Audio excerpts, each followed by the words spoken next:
Donna, about looking straight at the camera and all We're that? live. Beginning and end. Okay. We're live. Yeah. Yes. Sorry, I forgot.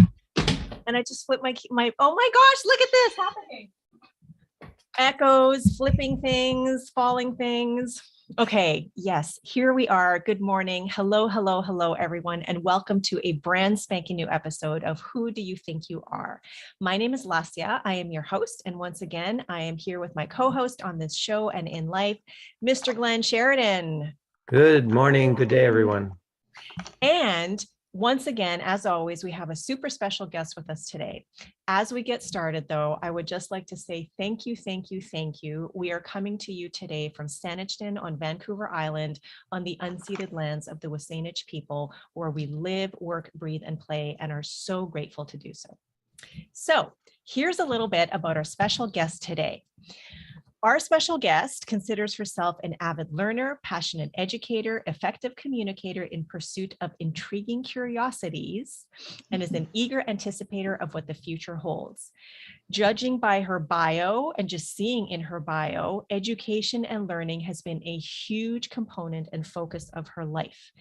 She has been part of redesigning the kindergarten to grade 12 education system in the province of Saskatchewan. She has also had a hand in what's happening in BC. She has been part of conceptualizing the redesign of the public school education system in the Sultanate of Oman. She is part of the professional development arm of British Columbia's Principals and Vice Principals Association. She also oversaw the creation of essential skills profiles for over 1,000 Canadian jobs. She has also been part of conceptualizing and implementing and overseeing the on-site workplace learning centers for 2 Northwest Territories diamond mines, and has consulted on workplace mining skills development in Canada, Chile, and Mongolia. Now, on a more personal note, she talks about how she loves interacting with her super talented son.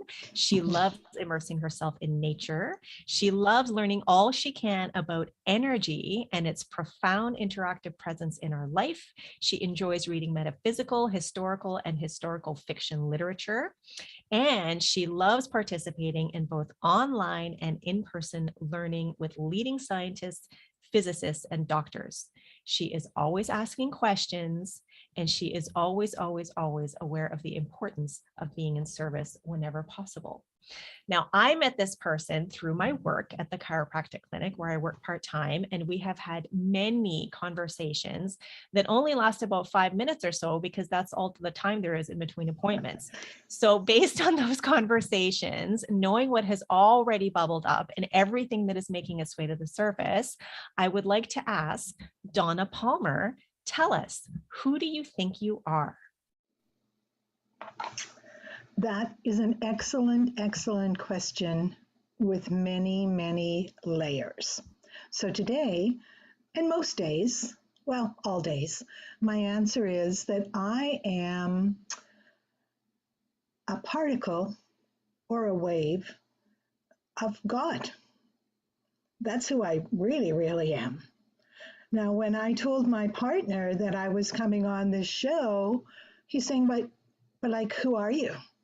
You're retired, you don't work anymore.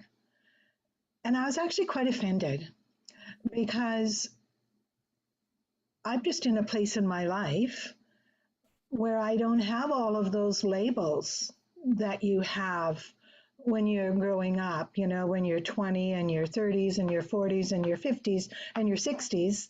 And then when you get to your 70s, it's like everyone thinks you're kind of nothing anymore because you don't have labels. But I think it's likely the best part of your life right now because you get to go back to realizing you are that particle of God. I love that answer. You're here. All right.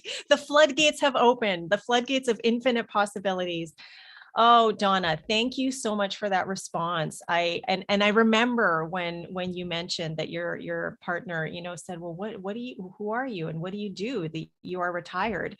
And I just think it's so interesting that you just kind of, you know, wherever you are, and it doesn't have to be, you know, just like in your 70s. We can be at this stage anytime in our life when we sort of really come to realize that all the labels, all the roles, all the expectations, the jobs that we've had, the work that we do, the relationships that we have with someone, all of the stuff that we've kind of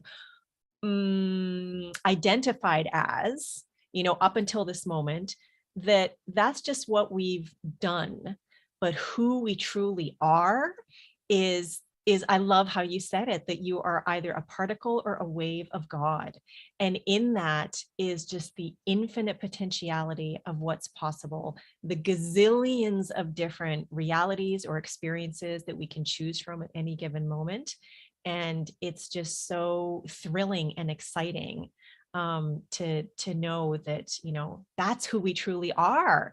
So I mean, tell us, Donna, I mean, you had, and I sort of like pointed to your bio that I just placed there.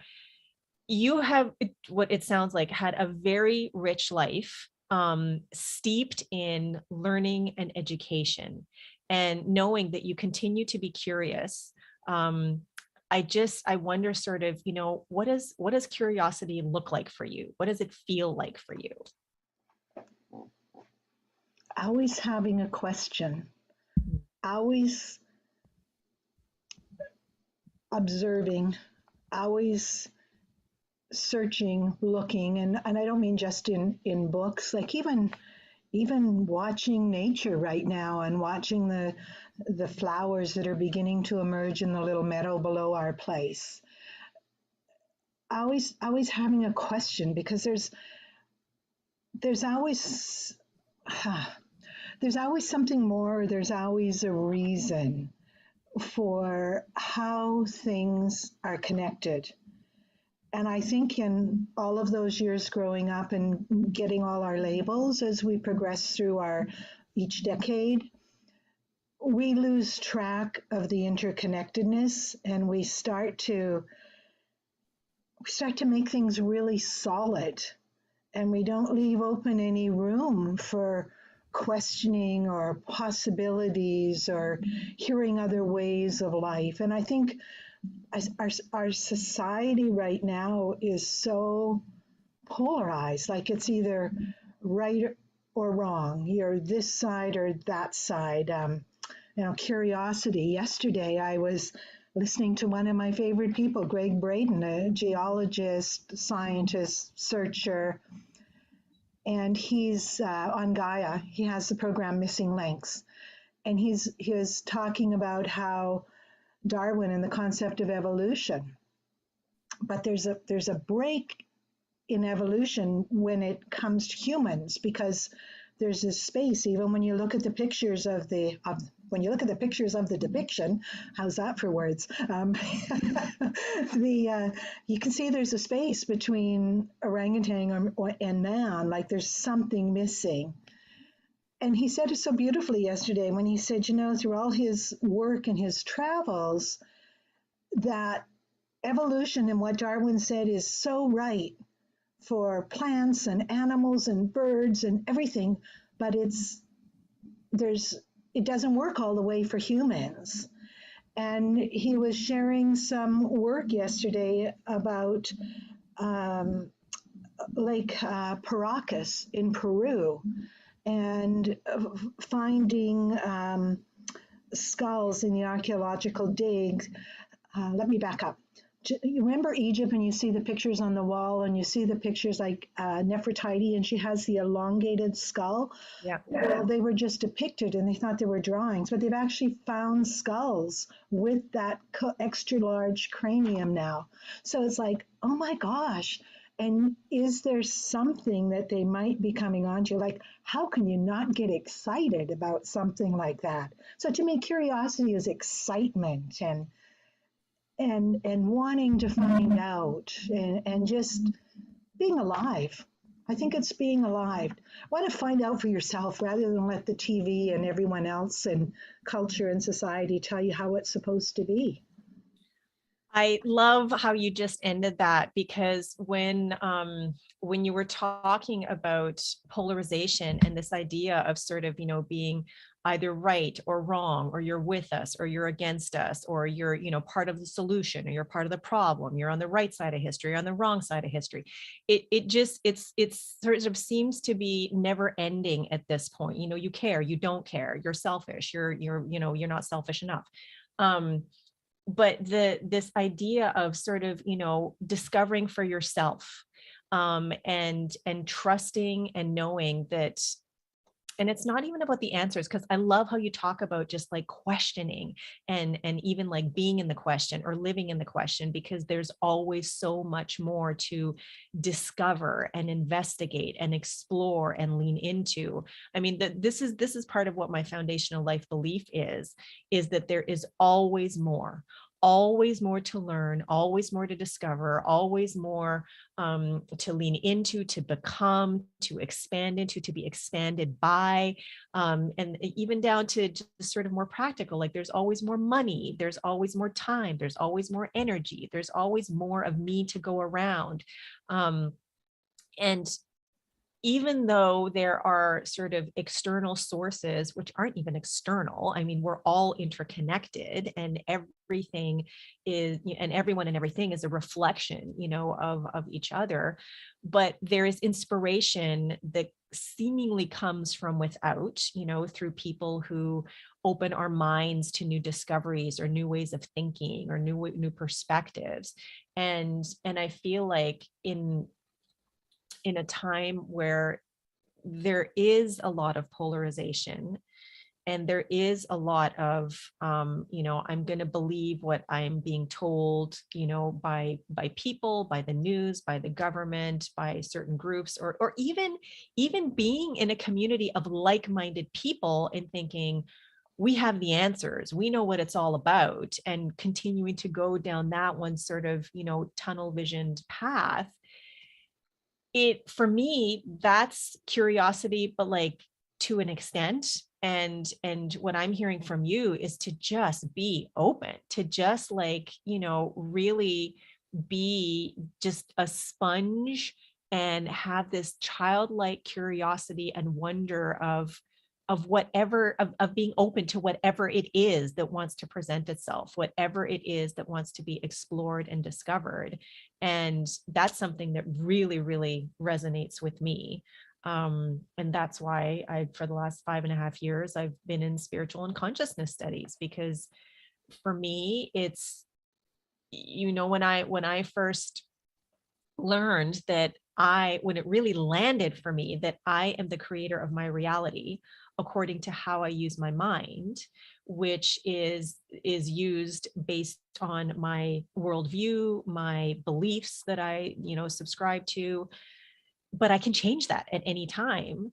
And one of those beliefs, I guess, I mean, I haven't, except for that there is always more part, haven't sat down to sort of really articulate it, and maybe I don't have to, but is that I can always question those beliefs. I can always reevaluate whether those beliefs are actually working to support me to live in the question, to be open to discovery and exploration, rather than continue living life based only on what I have experienced, what I remember, what I have learned up until this moment now.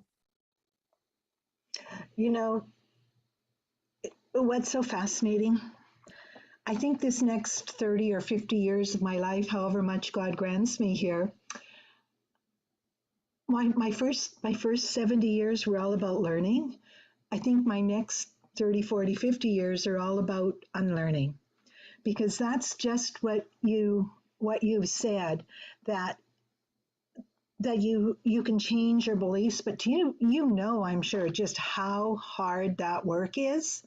I mean, that stuff is ingrained in you Yeah. from basically 7 years of age. And I mean, Bruce Lipton in his work, Biology of Belief and whatnot, talks about all of that.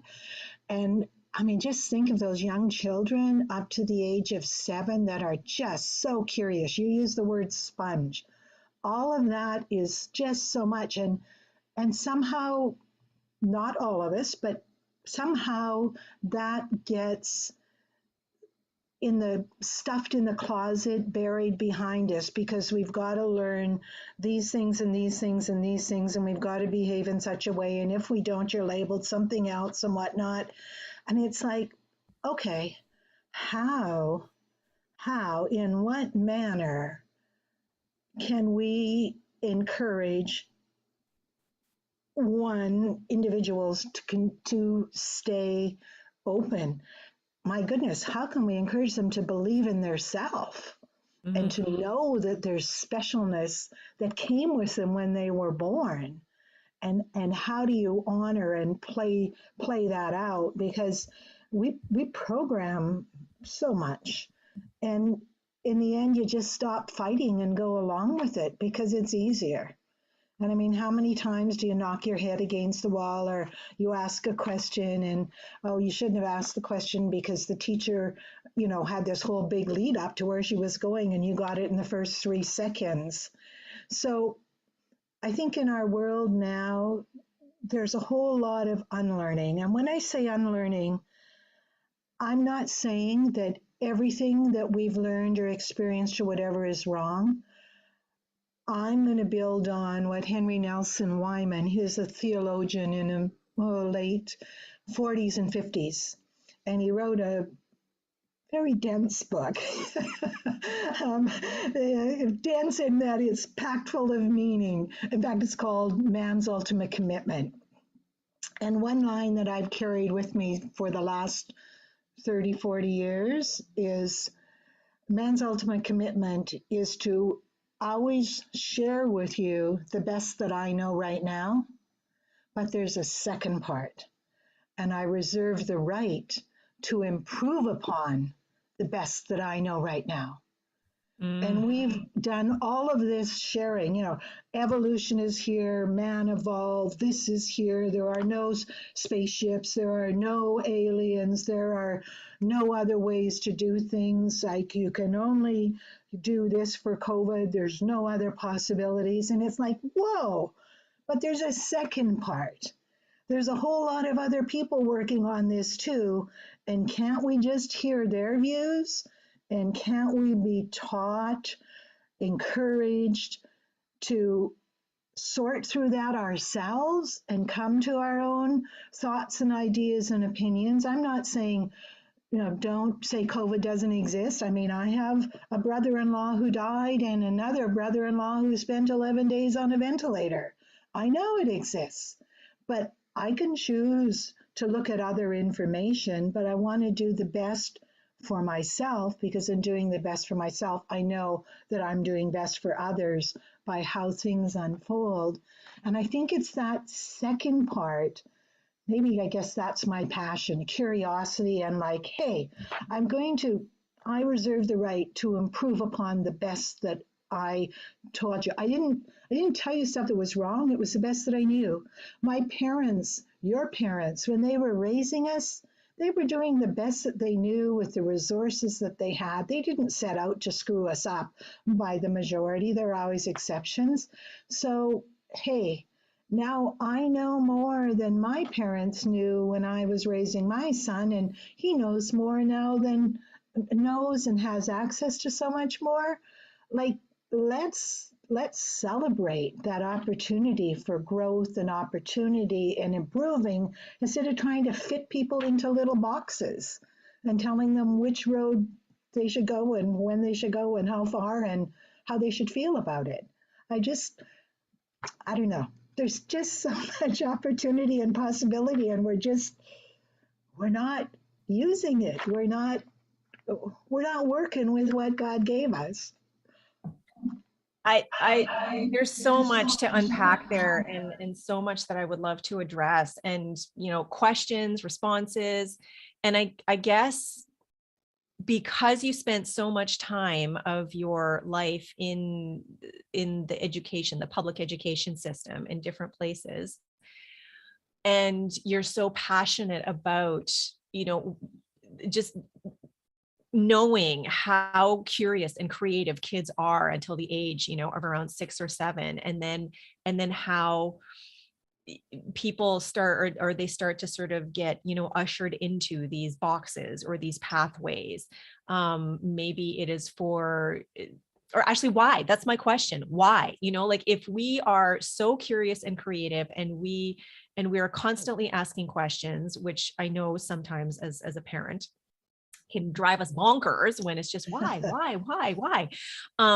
But to just to want to learn and just be so excited and enthusiastic to learn and know why, and just keep asking questions, is such a gift. And so why is it then that these boxes start to form, that these pathways, that these grooves, that these trajectories, with school, with sort of even, and I guess I'll only speak from a Western perspective, having grown up in Canada. Why is it that sort of, like you're born, you learn to walk, you learn to speak, you go to school, you learn to read and to play with others, and then you start learning things like math and English and science, and you go, through the school system, the education system, whether it's private or public. And there are many different ways of learning. But basically, it's sort of like there's this curriculum, kind of like you said earlier on in the conversation. There's stuff that we're taught, there's stuff that we're supposed to know, stuff that we're supposed to memorize and learn. And we take exams that show how well we've memorized or conceptualized, the information that we've been given. But the idea of like really investigating and getting curious in the material, or in the curriculum, in what it is that sort of is presented, where is that? Where's the curiosity? Where's the imagination? We were very, very fortunate to have found Montessori for our daughter. And I investigated a few different forms of learning before we settled into Montessori. And as soon as I walked into that first classroom at the school where she ended up going, I just knew, like, I felt in my entire body, tears started flowing, because I just knew, as I sat in that tiny little chair that they have in CASA classrooms for the 3 to 5-year-olds, this is where Milana would not only go to school, but she would graduate grade 6 from there, because that's as far as they went at the time, having no idea how we were going to make that happen, how we were going to end up paying for it, how it was going to work time-wise, whatever sort of thing. But just feeling how the kids were able to not only learn the skills and the information that, they're supposed to learn as they go through school, but the way that they were able to use their imaginations, the way they were able to learn in multi-sensory ways, not just one specific way, the way they were taught math, which, I mean, I remember when Glenn and I went to the first parent teacher introduction night or something, and they were talking about a cube and these beads and whatever. And we're kind of looking at this going, what? But when the kids are like multiplying these big numbers in their heads, and like, not only like doing the multiplication with the numbers, but seeing, shapes and patterns and things in their mind's eye, and can just sort of do it quickly, it's incredible. And it's because they're learning in different ways than we were learning. And they become contributing members of society. Like, it's a little community, a little society. And because they are grouped in ages of 3 years, the older ones mentor the younger ones, and the younger ones, end up growing up and becoming the mentors as they move into the next level. And it was such an incredible opportunity for us to just sort of allow whatever it is that was Milana's to experience, whatever it is that was hers to become, to just happen, because we just saw how she thrived in this environment. And now, fast forward many, many years later, she is now in grade 12. She did end up going to public school for high school, and has created an amazing high school experience for herself. And she's going back to Toronto to continue her education there, because that's where she wants to go. And we're kind of excited. She's going back to the community that she was born in and grew up in until we moved here to the West Coast. But anyway, so, she's had that incredible experience. And we have also parented in the best way that we've known how, to allow her to have that experience and really just grow into her own and become all that she can possibly be, and not stifle her, into some kind of box or pattern or groove because we think that that's how her life should be. And maybe, ask her 10, 20 years down the road, she might respond differently. I'm thinking her perspective was not the same, but all the same, it's a very different experience than I had growing up, where everybody learned the same way. You were tested in the same way. And there was sort of, you kind of said like, and if you didn't pass, you were labeled that, whoa, you had a learning disability or you failed or whatever. And even now, the idea of high school, that they can go to high school for like 2 or 3 years more, no problem. And even those who like end up continuing on, they can go to college at the same time and get credit for their courses. And because they're still in high school, they don't actually have to pay. All these different, methods of learning, all these different subjects that didn't exist when I was in high school. Like, it's exciting. It makes me think, I would love to be in high school right now because there are so many options and so many opportunities available. It's just, speaks to those sort of infinite possibilities and potentialities. Anyway, that was very long, but I want to come back to, why is it that there is this funneling that happens? Why is it that there is this like, boxing into, this is the way that, kids are supposed to learn, and instead of just like really, I don't know, inspiring and activating their imagination and their curiosity to more expansive ideas. And I don't know, does that question make any sense or inspire you to answer? Sense. It definitely makes sense. And I think it's schools are an institution. They're a remnant of society that served us well in the way they were at one time. You talk eloquently about what's happening with high school and for your daughter at this time and how that's working. But many of our large institutions are failing. I think there comes a time in societies, and again, so you go back to some of the readings, but there comes a time in societies where the organizations that were built to serve the people end up serving the organization. So a teacher has X number of people in a class. He or she has a government curriculum. They see the student for X number of minutes for days, over X number of days, over a certain amount of time, and they test them on the content. So the driver is an external driver. Am I making sense? It's what the teacher has to do. And then you have X number of children in your classroom, and we hear the stories from the Teachers University. We never hear the classes are too small. They're always too big, and there's not enough time, or they don't have the resources. So the fact that you go into school and you go into a classroom, which is a box with, say, 25 to 30 children, with a bell that's going to ring in however many minutes, or some signal that time's up, move on. It's a system that's built in blocks by a society to instill where our culture believes to be what we need to know and what not to be socially acceptable, fit into the culture, et cetera, et cetera. So the system itself is made of boxes and how things have to work. And I don't know about you, but I grew up in a large family, and my mom is wonderful. She's going to be 90. She's still alive. And but when you've got 8 kids running around with a 13-year span of time from the youngest to the oldest, you kind of try to let them do things but there comes a point when you just say, all right, everybody's going to do this.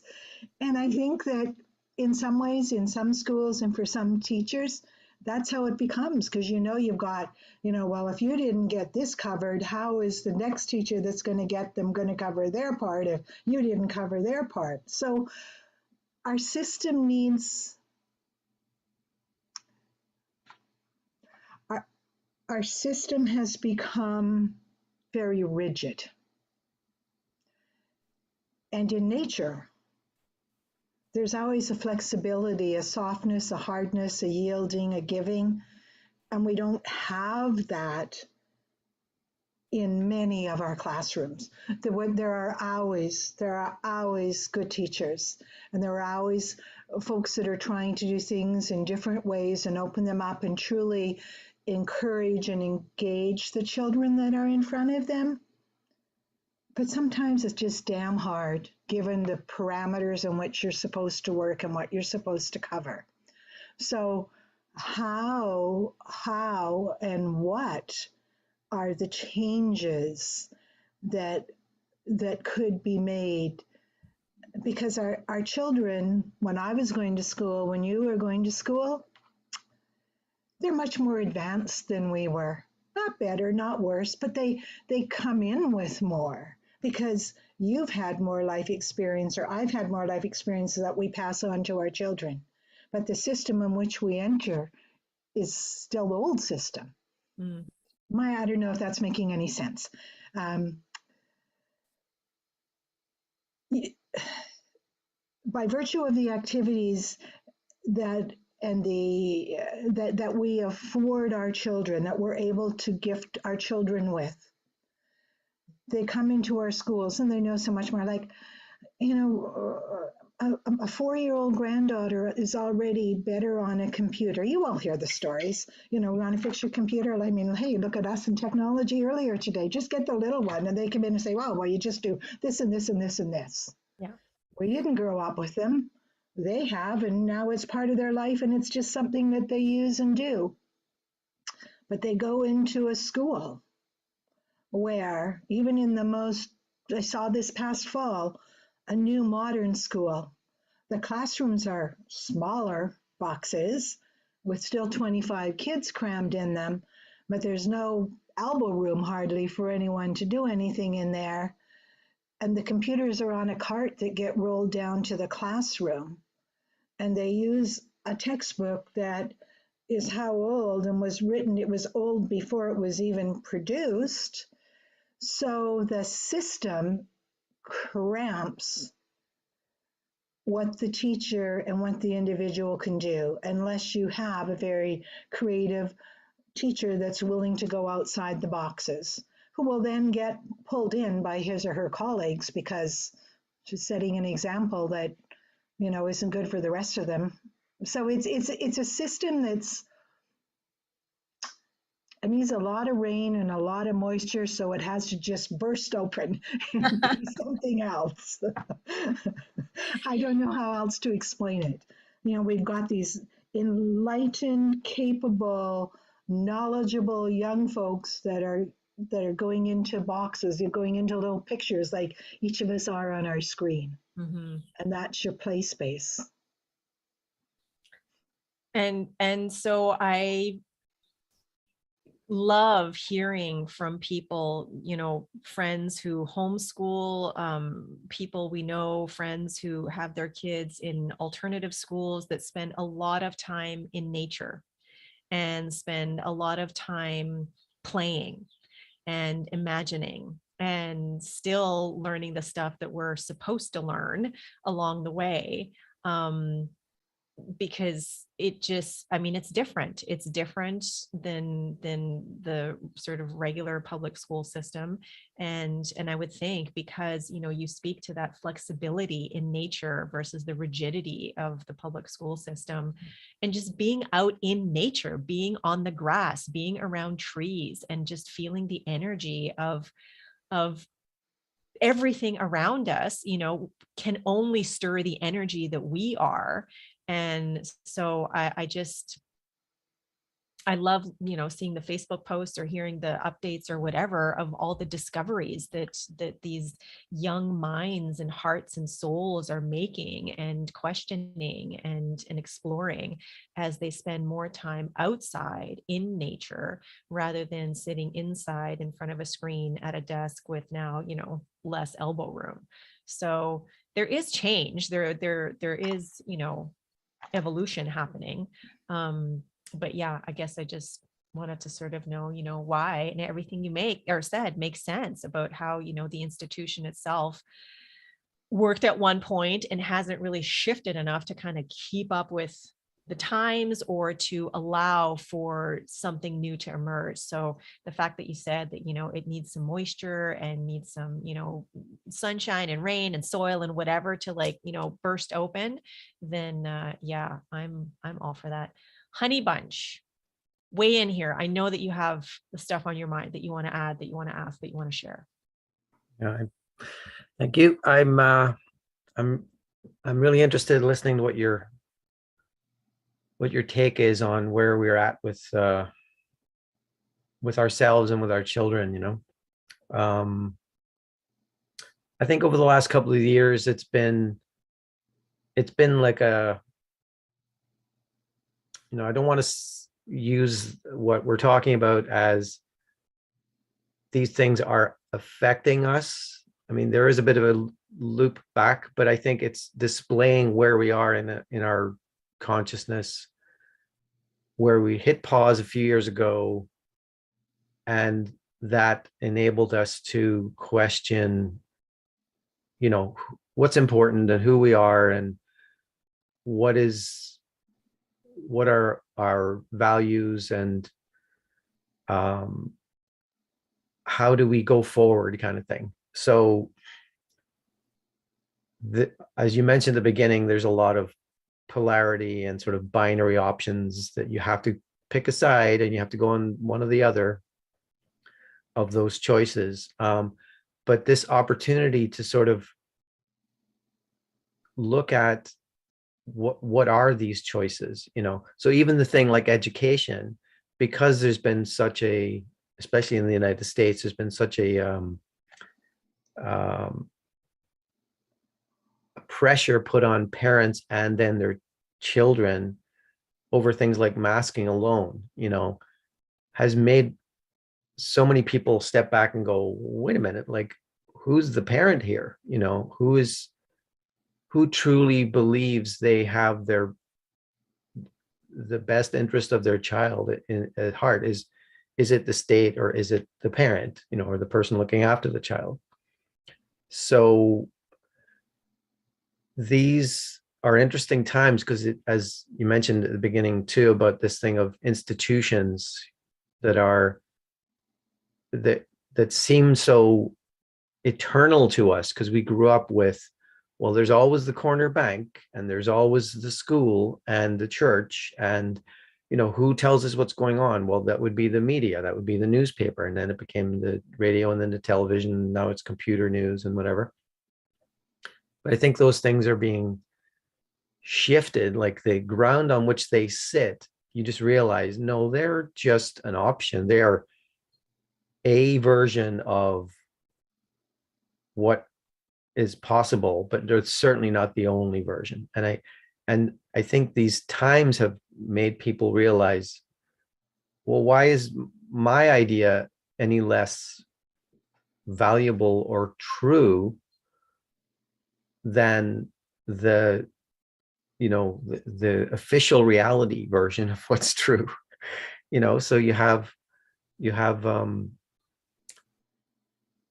people just say pulling their kids out of school because they think, I'm just going to get a bunch of local families together and we'll just combine our resources and we'll do homeschooling, or we're going to just go into nature more and do that kind of thing. And especially when you had in various parts of the world where you had, with this whole lockdown thing, being told, no, you can't do that, like you have to stay home. And I think the light bulbs went off in people's heads, and they're like, and then in their hearts, where they're thinking, well, no, that just doesn't make any sense, yes, we were all kind of concerned at the beginning. Well, what are the reasons for this? And we don't want to make things worse, so we'll listen. But at a certain point, you have to go, well, no, I don't, that just doesn't work for me. And if I don't feel that I'm who I am in my interactions with others, then kind of what's the point? What is this society that we've built, whether it's our community or our nation, or, the right people, whatever that is.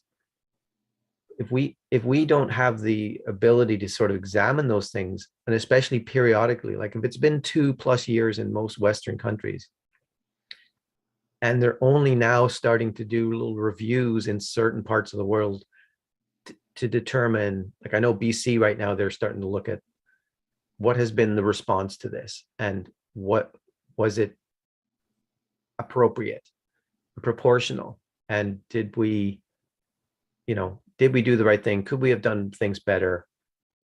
And there's still such polarization of things like opening up schools and masking and travel and this kind of thing.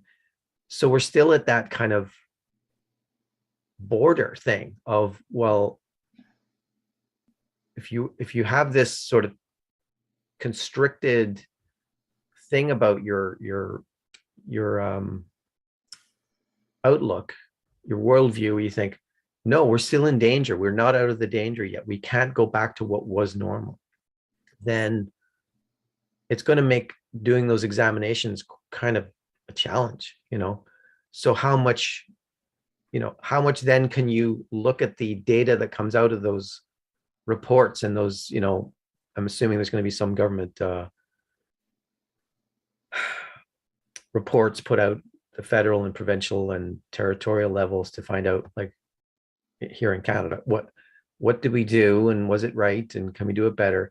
But how much can we actually then, we're back to that issue of like, how much can I believe what that is that truth, is that real? So we're back to the thing of like, well, I don't necessarily believe what's on the news, and we'll take a step back further from that. And I heard, I don't know if it was Wayne Dyer or someone, but basically that thing of, don't believe everything you think. Like, just because a thought comes into your mind doesn't mean that's the truth. That's a version of where you are at consciously. So this whole thing of, like, you talked at the beginning about education last year, and you were back and forth about that. And that's a really good model of how things have been done for the last 200-300 years. And I think that comes from the Prussian model, like the Prussian model that got with expanded into the fabric of that Austro-Hungarian Empire, and then later Germany, and when that affected the education models throughout Western countries, and how, like, well, we're going to do this by rote, and it just shows people how to be a good worker, soldier, citizen, just hunker down, and there's that nationalism.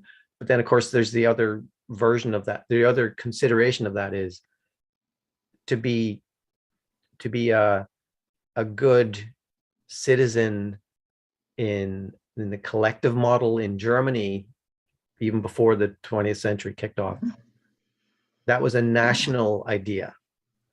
In Britain, it was more an individual, and especially in the States now, you have the ultimate version of the individual rights, So that combining into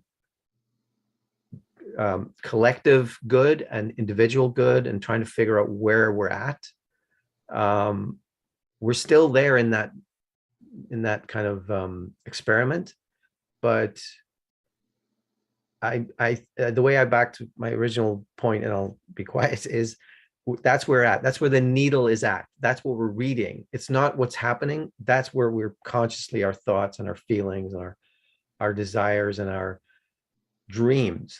That's where we've been brought to, is that we've got such discordancy and chaos, and then possibilities over here. Is like, well, we don't have to do those things the way And when you have people just ripping their money out of the banks because they think if that's possible here, they can just take your money, I'll do something else with it.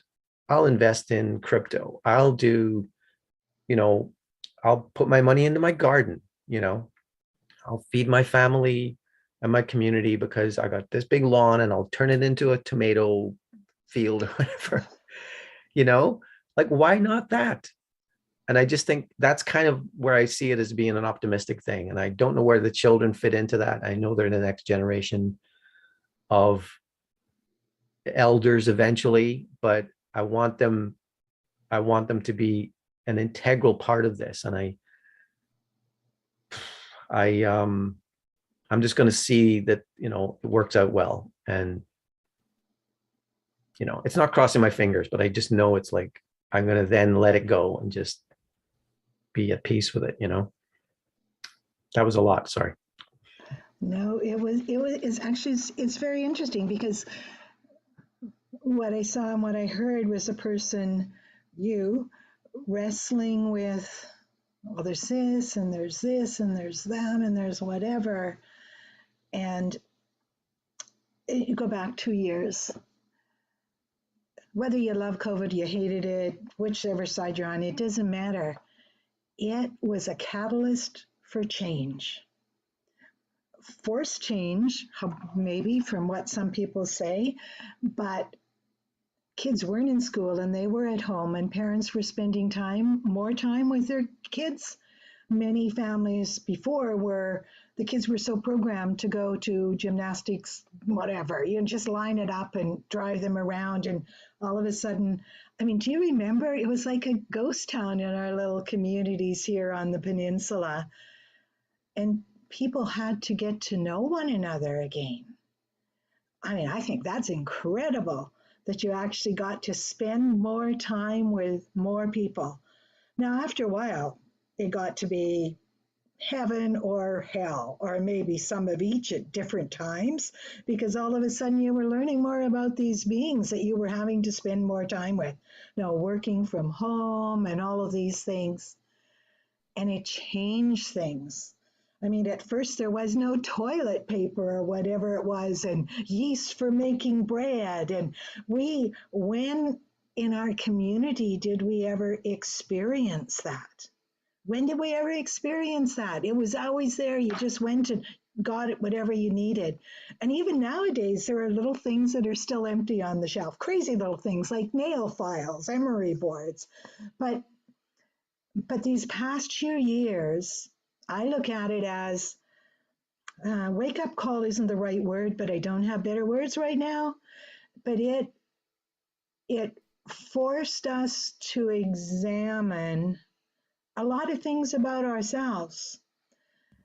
For me, and this is only my perspective, unfortunately, around the world, it was handled in such a way that I'm starting for words here. It's like we gave away our power. We gave away our energy, and other people told us what we had to do and when we had to do it and whatnot. And the media and all of the things that you talk, whatever your source of news, was built on fear. And they showed us the pictures, India, you name whichever country. So it was like you questioned yourself. We all did. And the people that, I guess we gave away our power and we questioned ourselves. And out of this 2 years, I think that we're coming back now to say, wait a minute. Was that where was it founded and was it right? And we did things to protect ourselves and to protect our loved ones, to protect our family. And as it got going on, we started to question because there wasn't a unanimity across, I'm thinking like hell, across our world, across our country, even in our province. And all of a sudden, when you see all these different things, it became, well, who's right and who's wrong? And I think the opportunity we missed was teaching people, and we missed, it goes right back to schools, of teaching people to look at multiple sources and find out the facts. At one time, news gave us facts and we made opinions. Now news gives us opinions and we have to search for the facts. And that's what's really changed. People keep giving us our opinions. What they don't say, in my opinion, or in my research, they say, well, no, blah, blah, blah, blah, blah, blah, and here's this. I saw the greatest billboard. We had the opportunity. We took a month to leave the peninsula and went in search of sunshine. We went south from our rains. And I saw this wonderful billboard. And the gist of the comment was, it was about COVID. And it was, it's your responsibility to be informed. And then it's your responsibility to make your choice. And I thought, it didn't say, go and get vaccinated, go and get a booster, go and get it. It just said, go check it out and figure out what's right for you. And I thought, that to me is empowering. That to me is empowering.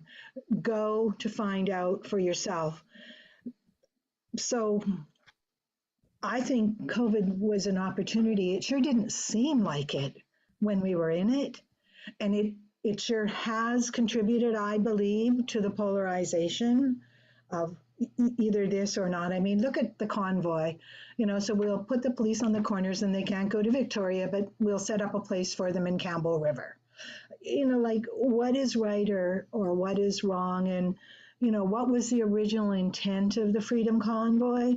The original intent of that convoy was about, truckers were essential workers in the beginning of COVID, get it through, make everything move.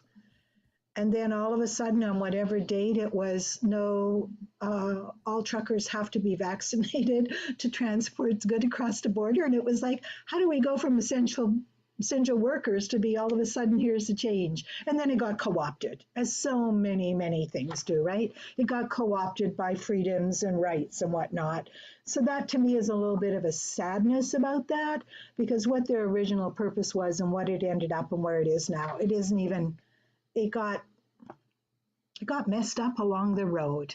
And I mean, hey, that's fine. So recognize that that's what happened. But I wish I right now could say what the clear purpose is, but I can't. And to be honest with you, I don't have so much energy. I have a lot of energy, but where do I want to put my energy? And this talk comes back to what you said earlier about, the kids go outside and how we feel. When we go outside into nature, when you put your bare feet on the grass of the ground, you're actually grounding yourself to the tuning of the earth. And when you work in your garden or you walk in the woods or wherever, your body tunes in to we're the same vibration as nature. And I guess for me, one of the big things we lost along the way is asking ourselves, asking that inner core piece of God that lives within you, how does this feel for me? Does this feel like something I should do, or does it feel not? We've been socialized to not trust our own inner knowing and our inner self. Heck, some people don't even know that they have an inner knowing or an inner self or a gut reaction. They ignore that. And yet what we're learning now about our body, and that actually it's through our stomach, sends signals to our heart, and the 40,000 neurons in our heart, the little brain in the heart, now sends stuff to the brain in our head, who then runs through the library and brings all stuff back and goes through. Like how we even function as humans, and the energy that we have, we emit, that we bump into and don't like, all of those kind of things. I guess I'm kind of like you, Glenn. I can't call you honey bunch because you're not my honey bunch. But what can I say? I'll allow it. I'll allow it. But it's, I guess if I could have a big wish besides the unlearning, when I say unlearning, it's about take what we know and we've been taught and let's build upon it with what we know and what's available to us now. Let's work with what we know about energy in our body. Let's be discerning and go and research to find out which path is right for us, and if you have children, for your children, because you still have a responsibility, and how do you teach them along the way to make discerning decisions and run it by, is this right for me? And if it's not, then you have choices that you make. We always have choices, and I think we have to choose to learn to know more about ourselves and learn more to live more from that soulful center of ourselves. Like I said at the beginning, we are all, each and every one of us, whether someone likes you or not, we're all particles of God, and we all have a part to play, a role to play. And if we don't play it, there are going to be empty spots in that big tapestry that we call life. And it's like, I don't know, we just have to get back to being us, each and every one of us, to being us. And that's not an easy path. And I think the older you are, the more difficult the path can be. Doesn't have to be, but can be. And I also think, as I sit here talking with you like this over technology, how fortunate we are, because I've been in places like when I was in Oman for the redesign of their school system. It was like walking back in time. Small room, desks, benches, tables, two people at a desk, rote learning, repeat after me. And it was a shock to actually go from British Columbia, from helping to implement changes here in Saskatchewan, and to step back into how it used to be. But I've often thought, then they went outside and they ran home because there were so many children and their rooms were so small that they had to alternate, young ones in the morning and older ones in the afternoon. And my thought was, hey, that's great, because usually older ones don't want to get up early anyway. And the little ones are always up early and dragging you crazy. So, we sit where we are right now. We are so fortunate and so blessed.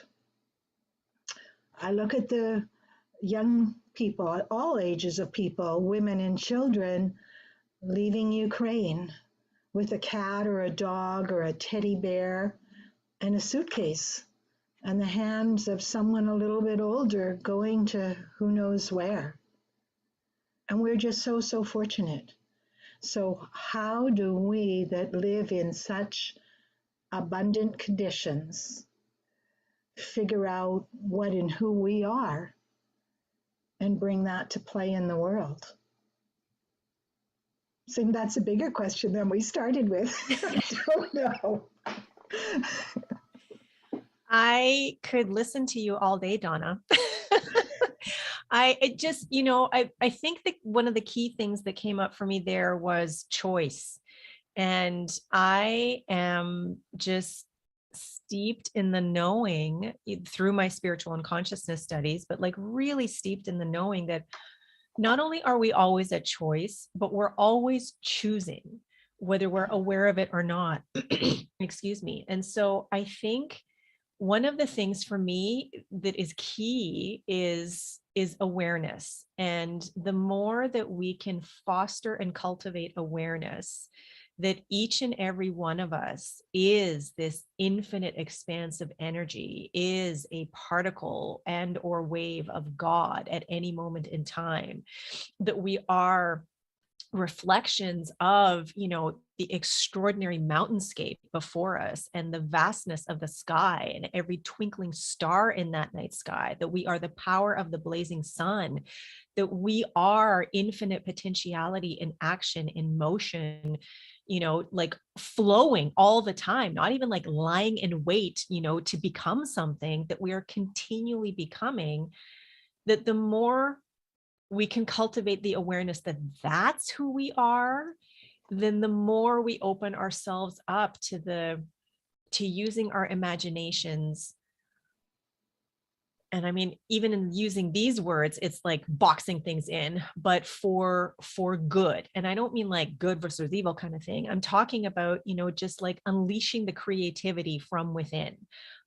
Really tuning into, you talked about grounding and tuning into the vibration of the earth, tuning into the vibration of the earth that is also that intuitive wisdom that is available to us at any moment of any given day, and just allowing that to flow, and being open to the question, being curious all the time, and investigating and exploring and reevaluating all the time. I mean, big words came up, facts, opinions, information, responsibility, building upon, discerning. And I sort of feel at this moment in time that the more aware we are of how powerful and creative we are, then the more we can discern between, information versus fact versus opinion.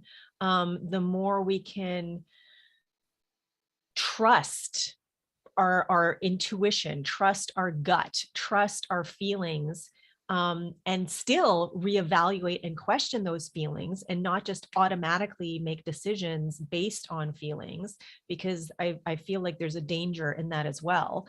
And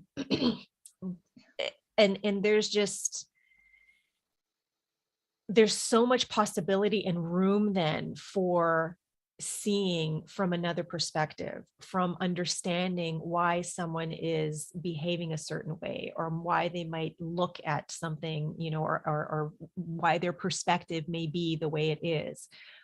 There's an opportunity for just more listening, more understanding, more compassion. And I feel like when we can ground ourselves in listening and understanding and being curious and questioning and evaluating, and really just like exploring how we not only show up in our life, but how we relate to others, and what part we play in the reality that we're experiencing, then that's how we can continue to create a better world, not only for ourselves, but those around us. And then in general, because we're all energy. So what we do, how we behave, how we show up, how we act, how we explore, it's all energy, it's all consciousness. And what I do for myself can only affect the consciousness of those around me, of the world, of all time, space, and beyond, because it's all one thing. And we are, even though we're that profound, immense, infinitely creative, constantly evolving and expanding thing, we are a unique, original, individualized expression of it. And it's like all of that in, this tiny little package with all of that potential at any given time. And that's just so exciting. And I guess that's also maybe the sort of what can be a source of frustration for me, and a source of impatience for me, because it's like, well, if we are all that, if we are all, capable of being, all of that at any given moment, why aren't we? And even through the last couple of years with the unfoldment of COVID, and, you talked about the truckers and what was the original intention and how it got co-opted, and then, ended up unfolding the way it's unfolded so far. How our government had, and whether it's the provincial government or the Canadian government, how various levels of government have just and I'm going to use a big word that is now like a meme at this point, have all just sort of followed the one main narrative, which has been grounded very much in fear and control without questioning and exploring. Glenn talked about how, it's 2+ years later since the beginning. And just now the government is saying, hey, how do you think we did? How do you think the response was? Do you think maybe there were other ways that we could have looked at this? When it was like all along, there were people screaming at the top of their lungs once people, started to feel more confident that, hey, I'm not the only one who's thinking that there might be a different way to look at this. There might be a different way to respond. And just like you, Donna, saying that it's not that COVID, isn't happening, that it's not something that isn't a part of our lives. And I also don't subscribe to the idea that it's something that is happening to us, that is something that is external, that it is something evil. COVID is just as much an expression of God as anything or anyone else. And I feel like until we understand that we have all had a hand in the COVID unfoldment, in the COVID response, that if we keep seeing it as something that is happening to us, something that is outside of ourselves, we're constantly going to keep seeing it that way. We're constantly going to keep seeing it as something that is trying to destroy us or make our lives miserable, that is keeping us from living a normal life. And for me, that's incredibly frustrating. And I just feel like with all of these different ways of looking at things, and with all of these different ways of questioning and communicating and just listening, like, why has there not been more listening? Why has there been so much judgment and criticism and blaming and shaming, which, all of the polarization that has happened. And I know for me personally, and I know I'm jumping around sort of here, it's just been a constant opportunity every moment to, what am I going to put my attention on? Just kind of like you said a few minutes ago, where am I going to put my energy?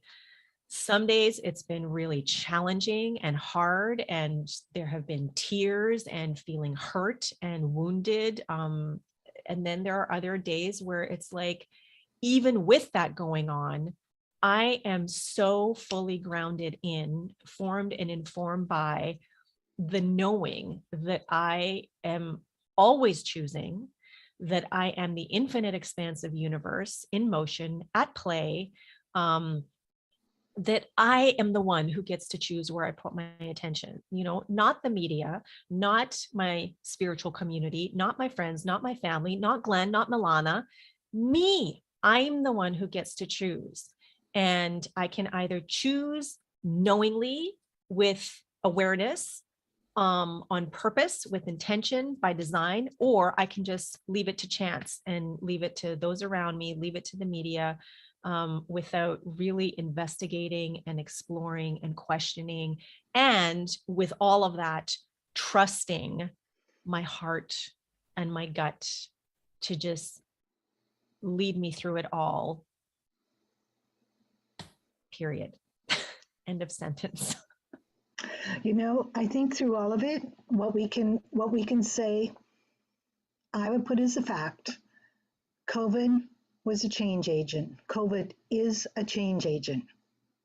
Things have changed. If nothing more, COVID is a change agent. And when you said earlier, we're going to, how do we do? I think in different areas, we have different degrees of doneness, good or bad, what we did, but it's a change agent. And I think the other thing is, we make choices. And every choice we make, we're creating something. Yeah. And you're right, we create it. So maybe the question I'd leave everyone is when you just wanted, how you just got to tell someone something, can you give yourself a moment and figure out how to put that into a question? So Have you ever thought about this? Or have you ever considered? Or what do you think about it? It's a little thing I use right now. There are some days I just want to shoot both barrels full on. And I know that when and you feel it, you feel it. And it's like, okay, what's the question? What's the question? Because you get conversation when you ask questions, usually, not always. Usually you get a conversation when you ask a question. But sometimes if you just put it out there, for me, a lot of times it just ends up with a dead silence on the other side. And I know that I fired too much and I should have asked a question. But I think we're in wonderful times, even though a lot of days, even I think it doesn't look so wonderful, but it's opportunity. It's opportunity, and COVID was our change agent. And I think I would be pressed to find a person to say that there's nothing has changed in their life in the last 2 years. Mm-hmm. So it's like, okay, pick up, look for facts, chart your pathway, make sure you keep exploring, asking questions, looking, make choices, because when you make those choices, then you're creating. Mahoney, any thoughts? Oh, I like that. That's the moving your feet thing, right? That's do So, if you're in harmony with who you are, then you just trust whatever I'm doing is right. Then, as you say, make the choice, and it's not like what is the worst that can happen. It's like, what's next, like exactly. it'll just lead to another choice. And I think it was the Abraham thing. I've misquoted it once on this podcast and I feel silly, but where Abraham Hicks, they say, you never get it wrong and you never get it done. Mm-hmm. Like whatever you do, it's what's going on all the time. It just, we're not static, so if we can remain open and be open in our center, then it will attract the right experiences and people into our lives to help us grow. It won't be like attract the right people, as in people I can really say what I feel about, Mm-hmm. what's going on. And you're going to be challenged sometimes. You're going to be in your family or friends or acquaintances. You're going to have people test your sort of resolve, as in, what do I know, and that's the other paradox then, is like, what do I know? Because as Lassie's mentor and teacher, Dr. James Mellon, says, I know nothing. Now what can I know? Right? Is that what it is? Yeah. As in, what's next? We're if you mentioned like particle and wave that we are, it's growth, it's learning, it's value fulfillment that comes through experiencing light and darkness, doing the shadow work or whatever Jung calls it. But by focusing on that certainty of, like, well, I call it trust, or just knowing I'm safe, just knowing that gets you, pulls out of you what the rest of the particles and energy needs, the part of you. It can only be done by you being you. You can't be this, like, the if you're recreating a picture on a screen, on a video screen or a TV screen, pixel by pixel, you can't be all of the other pixels. You can't be the whole picture. You can be you, and by being you, you create the part of the mosaic of this ever-changing picture, but it is creating an image, and it's a vibration and an energy. So if we're all doing that, then it's just enrichment. It's just like Absolutely. bubbling up all the time, you know. If we're not doing it because we're trying to fit in rather than, you know, it's like the belonging versus the fitting in thing. It's like, what do I belong to? You know, who who am I? Who am I part of? You know, and if it's, you know, if say God is like, you don't have to listen to the whole God thing. You don't have to believe in that or not. I don't ascribe it to a being or person, but I'm saying um, it's the omnipresence of God as an idea means it's everywhere. So it can't not be somewhere. So you can't say, well, I'm the exception. Like it's only me. Like I'm not worthy to be called, to be trusted with this creative energy. No, you're part of the deal. So Exactly. Exactly. so what have you got? Let's show us, you know. So that's great. I know one of the ladies when I was doing my doctorate. There was a lady. She was 91 years old, and she was doing her doctorate, and she completed before she passed. And she was a Unitarian minister, the Unity Church, and she would always say to me, Donna, remember, God is the center of everything and the circumference of nothing.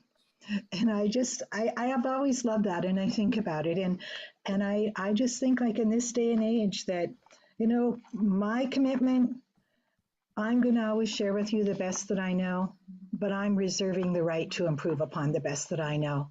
I'm going back to Henry Nelson Weiman and his twofold commitment. And I think when you talked about the people that say, no, I'm not going to change or whatever, I think that's the word. It's the change. If you don't do anything, if you don't play your part, if you don't play your God-given part, then things are going to stay the same, and the world's actually at a loss because you didn't play your part. And I don't know. I just have come to realize that we just have such great opportunity, and I really believe it lives back there in the creativity and the curiosity and the questioning. Because when we stop doing those things, we're just letting other people fill us. Oh, I would want to do that. I don't want to die young. I want to be alive and living and hoping that I can ask questions that'll help other people live and grow and contribute. Oh, fantastic. So, Okay, so this weird echo is happening, but okay, there it is. Okay, we are about an hour and a half in. So yeah. So even though I know that we could continue talking, I think that we're going to start to wrap things up for today. And we're going to move into the second last segment of the show, which, speaking of questions, is the super rapid fire question round, which is 1 minute during which Glenn will bombard you with a bunch of questions, Donna, and then you just answer top of mind, off the top of your head, no deep thought or critical thinking involved. It's just a fun way to get to know you a little bit better. And then we'll reconvene and wrap up after that. And oh yes, and as always, Glenn, once you have completed your questionnaire, so to speak, then Glenn will let you know what you have won. And I'm saying won in air quotation marks because it's a special prize. Okay, so Honey Bunch, let me know when you are ready. I'm just going to set up. Honey Bunch, I'm ready. Yeah, I'm ready. Okay, hold on. Clock. As quickly as you can, as little thinking as you can. It's very kind of, you know, I know some of them are going to drive you bananas maybe, but that's fine. All right, let's see how she does. On your 1 mark, minute. get set, go. What is your favorite city to visit? Amsterdam. Okay, now which do you prefer, cats or dogs? Cats. Asking for help or going it alone? Going alone. Crossword or Sudoku puzzles? Crossword. Music or books? Oh, both. Sweet or savory? Both. Reincarnation or one life? Reincarnation. Tea or coffee? Tea. Exercising the body or the mind? Both. Bicycles or cars? Bicycle. Yoga or walking?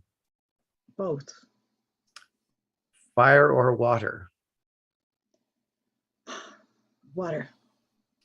Okay. Family night or date night? Family. Ding, ding, ding, ding, ding. Okay, Okay. Glenn, why don't you tell Donna what she's won? Okay. First thing you've won is a quote from Aristotle. He says, "It is the mark of an educated mind to be able to entertain a thought without accepting it." Thank you. And the last thing is from the Wayne Dyer book, where he's taken the Tao, living the Tao for the year.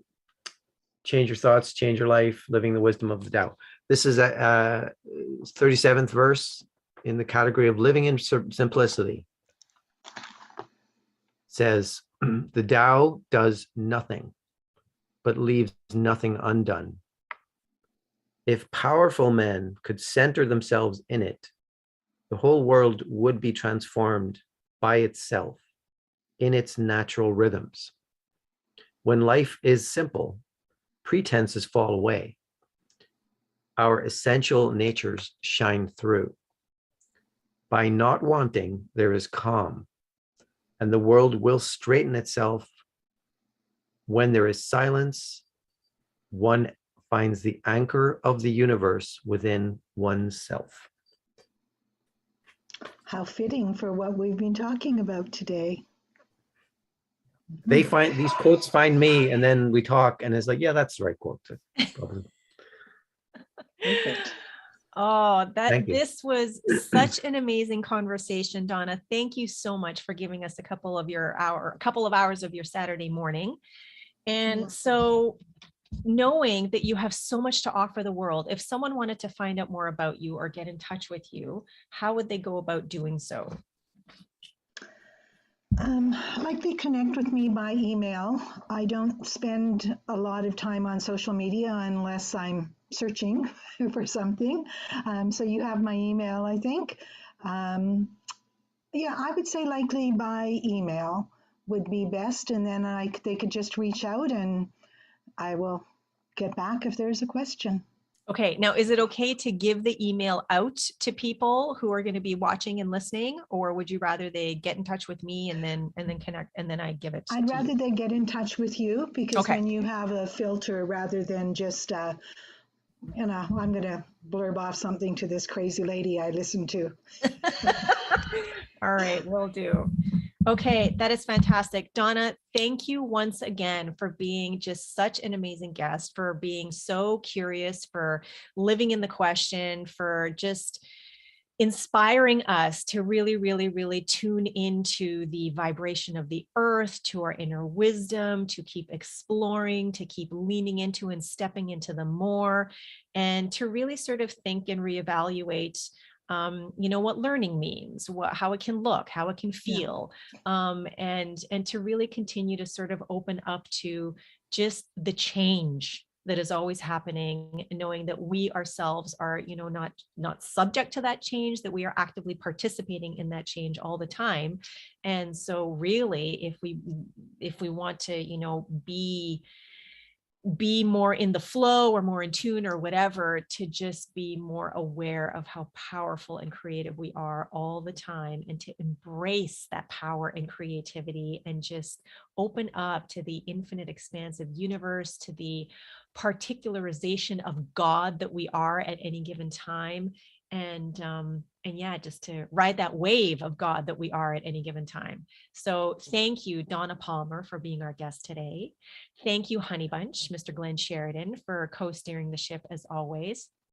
And thank you everyone for tuning in, for listening, for watching, however it is that you engage with us. We are so thankful for your time and presence.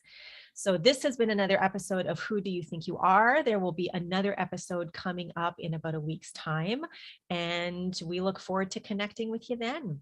So in the meantime, if you want to connect with me, then you can find me on Facebook, on my personal page, on my Lastia Cahoot Soul Excavator page. You can also check out my website, which is growing and expanding over the next couple of weeks. That's it for now. Thank you. We look forward to connecting with you again. Bye for now. Bye, Bye, everyone. Thank you.